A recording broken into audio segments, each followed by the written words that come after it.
Hello, and welcome to the Social Purpose Exchange. My name is Sean Mallon. Here's a proposition that is turning the business world on its head. An obsession with delivering profit for shareholders above all other considerations isn't necessarily such a great business model anymore. Customers, communities, employees, and even some shareholders are now demanding that corporations do better, that they make a real and meaningful contribution to improving society. That's social purpose. And the Social Purpose Exchange is a forum for what we hope will be provocative, enlightening conversations about this concept that is revolutionizing the business world. Our guest on this program is Glen Hodgson, the former Chief Economist of the Conference Board of Canada and an astute observer of the economic and political scene in this country and around the world for more than 30 years. Welcome to the Social Purpose Exchange. Thank you, Sean. Let's start, as we ask many guests, what's your definition of social purpose from the business point of view? I'm going to put it, articulate it through a business lens because that's the lens that I understand the best. I think social purpose is really about thinking about the long-term viability of a company, its value over the long term, not focusing on the immediate quarter, but where is it going to be in 20 or 30 years? How is the public going to see it as an operating business? How will the business model be sustainable?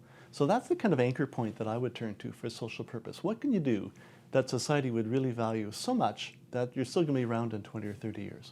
And this is a concept which seems to be really taking hold, but I know you've done some consulting for firms who are trying to get a handle on this concept of social purpose. How has that gone? How are they doing with this idea?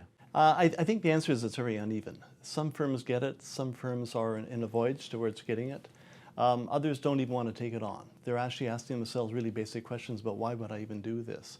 And it's interesting, if you look at the 20-year spectrum, we've gone from social investment, firms investing in good things in their community, to corporate social responsibility, to ESG, and this is kind of the next phase.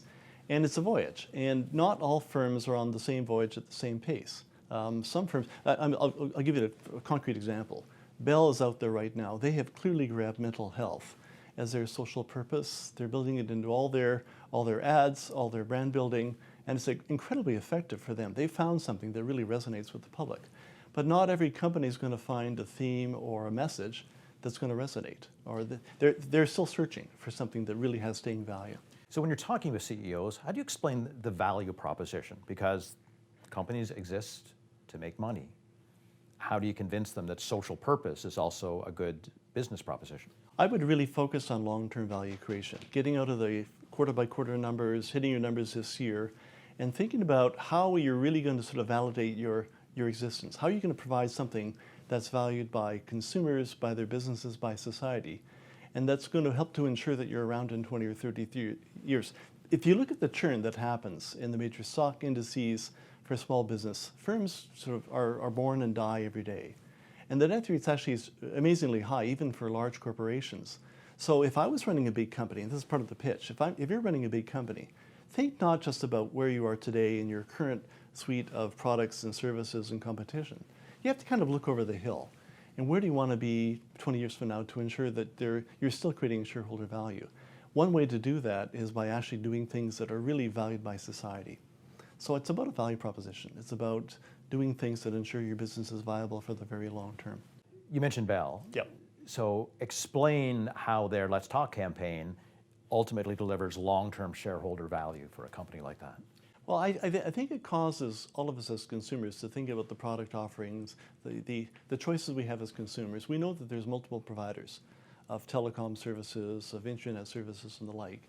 So who would you really like to be associated with? It's not just only about price and quality. It may also be about your relationship with a service provider. And mental health's been an issue we've been really reluctant to talk about for a long time. All of us have it in our families. We even have it within ourselves. We may have experience. And it's been a kind of a taboo. And Bell's now come out and said, this is something that really matters in Canadian society. By the way, we happen to be still the dominant provider of internet and telecom services. And can we build a relationship where you see that we really do care about the consumers we're serving, about the society that we're based in? So it's kind of that weaving together of the purpose of the brand, but also the day-to-day services provided. And that, of course, separates them from the other providers that are there in the marketplace. So you think of Bell, you think of the people who talk about mental health. Well, it was really, so I was at a hockey game in Ottawa Monday night. I live in Ottawa. And it was at the Sens game, very poorly attended, but I was there. And it was interesting, Bell was the dominant sort of corporate sponsor for the evening. And they had paraphernalia, they had video clips, but they had some really sort of heart-touching stuff about people who've been dealing with mental health issues. They had hockey players talking about their own experience. And it really sort of placed them as a company that cares about how our society is going to look, but of course providing us with service and goods on an ongoing basis. So we have the Bell example. How would this play out for some other kind of firm? I'm thinking either a PR firm or an auto company, for example. Yeah. How would a social purpose mission manifest itself for them? Well, for a service provider like a PR firm or a firm in professional services, presumably they want to anchor it in something that they do, something that they know very well, human. It could be families, it could be kids. Kids for me is an obvious one for anybody who's a service provider. Ensuring that families are working well, that kids have access to quality education, to preschool meals, whatever. They could find something in that space quite easily. Manufacturers is a very different story. I mean, there I would go to things like your impact on climate change and greenhouse gas emissions. And so if I was in the auto supply chain, for example, what could you do to show that you're looking for the opportunity to sell into electric vehicle, hybrid vehicle supply chains? The internal combustion engine has been the dominant product for, 100 years now, driving vehicles. We know that the auto industry here in Ontario is going through really wrenching change right now. We just saw the GM plant in Oshawa close. We also know that globally, the Japanese are market leaders. They're the ones, a firm like Toyota is experimenting with the whole range of electric vehicles, hybrids. So what could you do to actually show that you care about an issue like climate change by beginning to transform how you do business? It may not be easy to break into their supply chains, but you can do things to signal that you have an interest in this, that's actually aligned with your corporate purpose and values. And I guess if you're dealing with the internal combustion engine versus an electric engine, it might be a better long-term proposition anyway. It may well be a better proposition. And of course, you could do things with the internal combustion engine to boost efficiency, effectiveness, improve fuel efficiency. There's a variety of things you can do, even with your existing product mix and the supply that you have going in there. How important is leadership in driving this concept?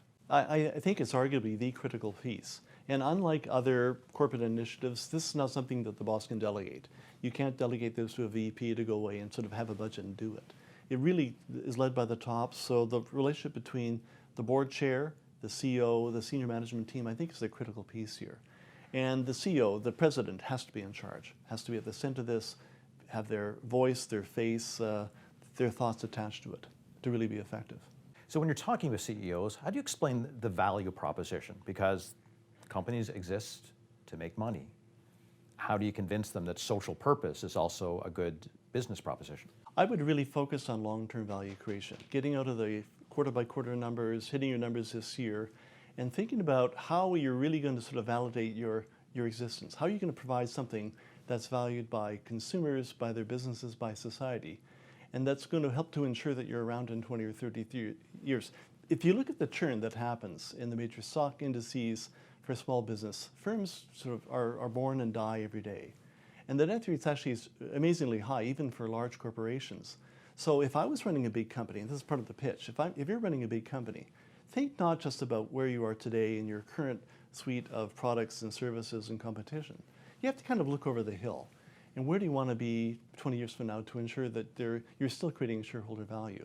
One way to do that is by actually doing things that are really valued by society. So it's about a value proposition. It's about doing things that ensure your business is viable for the very long term. This is now an international conversation, lots of attention for Larry Fink, the CEO of Blackrock, the world's largest asset manager, to run a lot of attention for his letters to Davos, one of which, and I'm quoting, he said, "Society demands that companies serve a social purpose. To prosper, they must not only deliver financial performance, but show how they contribute to society," which is kind of what you're talking about. Yeah. Does someone like Larry Fink speaking up like this represent a kind of tipping point, do you think? Or some are kind of cynical about what his motives are? Well, it may be a tipping point, but he's not as much of a market leader as some might think. A lot of the work has happened behind the scenes with people that just aren't as prominent. One of the areas in which I'm doing a lot of work right now is on climate change. Kind of the economic impact of climate change, the kind of policies we'll be putting in place. And Larry Fink's latest letter talks a lot about climate change and as a banker, having to transition towards what's called green finance or sustainable finance. In fact, there's a great line in there where he says climate risk is investment risk. So he makes it really pertinent to the kind of assets that he's managing. But he's not on the cutting edge. The groundwork's been done over the last 5 to 10 years by others. Michael Bloomberg and Mark Carney, for example, led an exercise with the G20, identifying transparency practices, how you start to deal with greenhouse gas emissions within businesses. And Larry's come out as an investor now, and it may well be the tipping point. It may be the propulsion that pushes us to the peak where that becomes the norm going forward. And clearly he's doing it for business purposes as well as for social purposes, and the two are flowing together. But you also hear people kind of cynical about Larry Fink speaking up, saying, okay, is Blackrock suddenly disinvesting from coal mining companies or tobacco companies and that kind of thing? And is this the real thing? What do you think about that? Well, you have to look behind the screen there and actually look at the assets that Blackrock is holding, how they're evolving over time. So if you don't want to be cynical, you will get out of coal. You will start to think about greenhouse gas emissions in your other investments. And you may not sort of run for the hills right away, but you may see a different pattern of investment going forward, where a firm like Blackrock will put more into renewables, more into energy efficiency, and less into new oil, gas, and coal exploration. And so there really is a test. I mean, the proof of the pudding is in the eating. And Larry Fink's going to have to show his financials, but also where he's investing, and ensure that there is alignment between his public statements and the kind of business that he's running.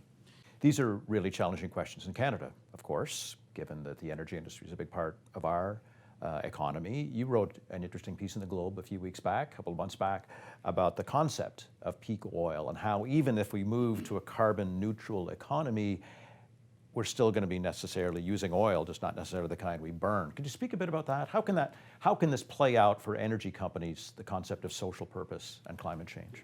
Well, I'll speak first about peak oil. So about a decade ago, a number of economists came out and talked about peak oil on the supply side. We couldn't find any more oil. We're going to have to transition away.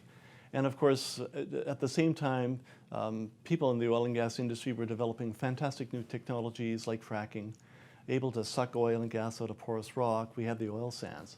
So that's been shown to be incorrect. I'm talking about peak oil on the demand side.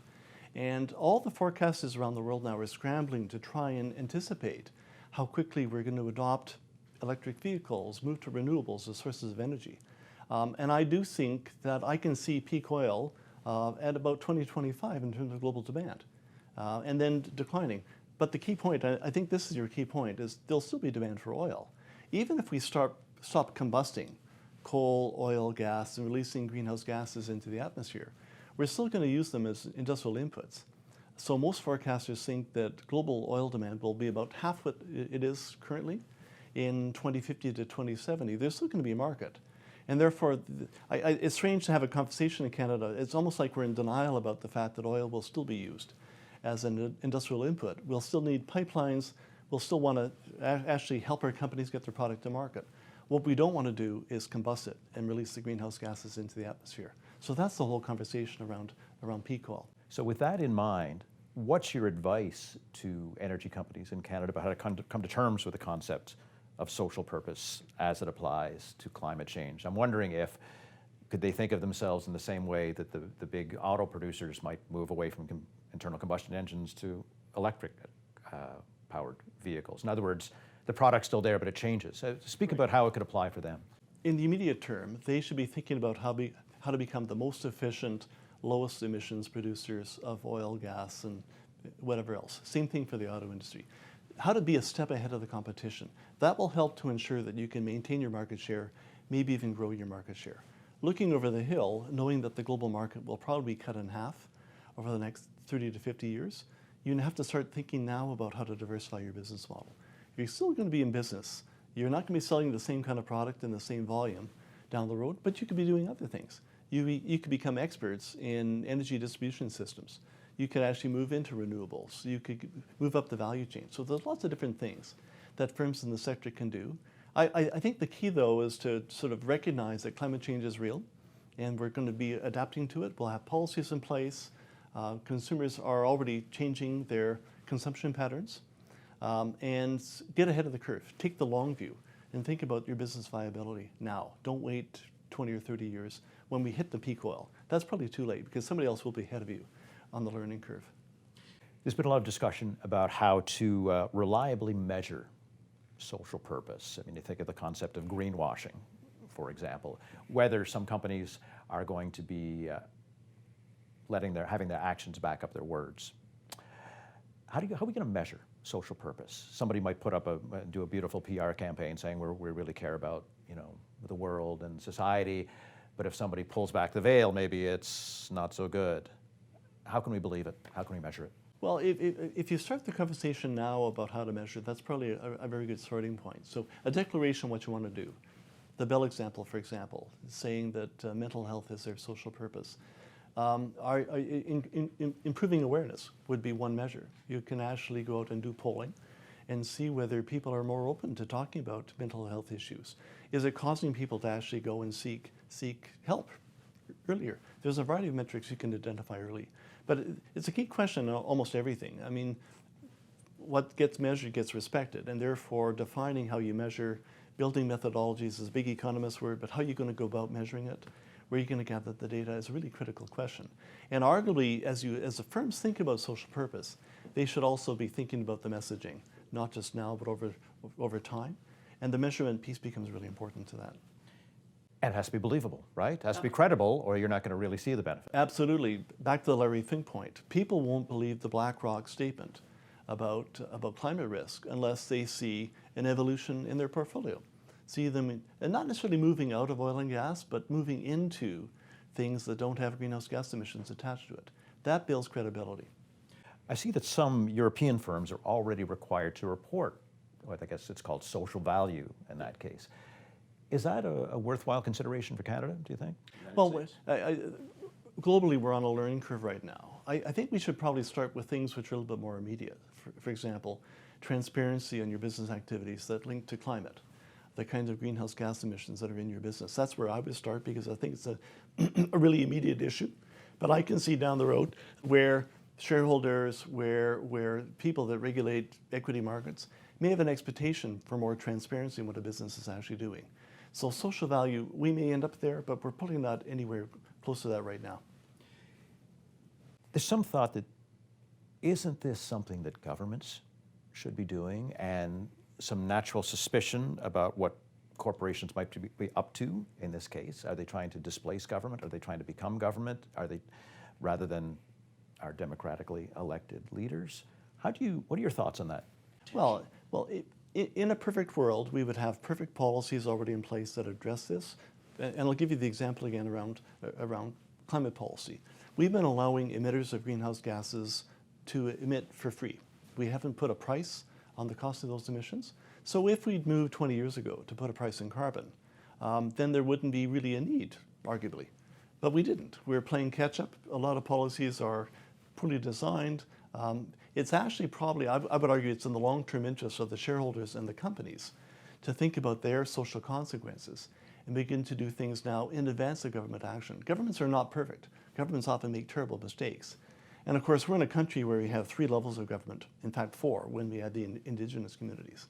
And it's hard to imagine the feds, provinces, cities, and indigenous populations all coming together and getting aligned. So often there's space there that business can fill through smart action. And that's part of what social purpose is as well. Thinking about the consequences of their businesses, good and bad, and ensuring that they have a sort of a game plan around that. Do you think this concept of social purpose is really starting to break through with corporate leaders? Are they starting to get it, or is there still great reticence? I guess I'm asking, are you optimistic that this will really take hold and really make a difference? Well, I'm always optimistic. I'm a rare economist. I can tell you the bad news story, but I can also find the good. I think it's striking that a firm like Bell has really popped their head out and really seen as a market leader in this space. And their share price hasn't hurt. In fact, as a Bell shareholder, I'm quite happy right now. Dividends have not been cut, share price is going up. You're seeing how they're able to weave their business narrative around a story like mental health. So I'm optimistic that there'll be a kind of a learning process we're going through That's part of why we're here today, is to provide insights and information to leaders of all types for them to think about how they could sort of internalize this in their own business practices. Most businesses get investing in their community, supporting runs for cancer, for example. Most get CSR, corporate social responsibility, in some form. So this is kind of the next step on the curve, going the next step and embedding that into your business values and practices. Well, I'm glad we can end on an optimistic note. Thanks very much, Glen Hodgson, for joining us on the Social Purpose Exchange. And thank you for watching. This program also exists as a podcast, so I invite you to check it out wherever you find your podcasts. I'm Sean Mallon. Thanks for watching. We'll see you next time.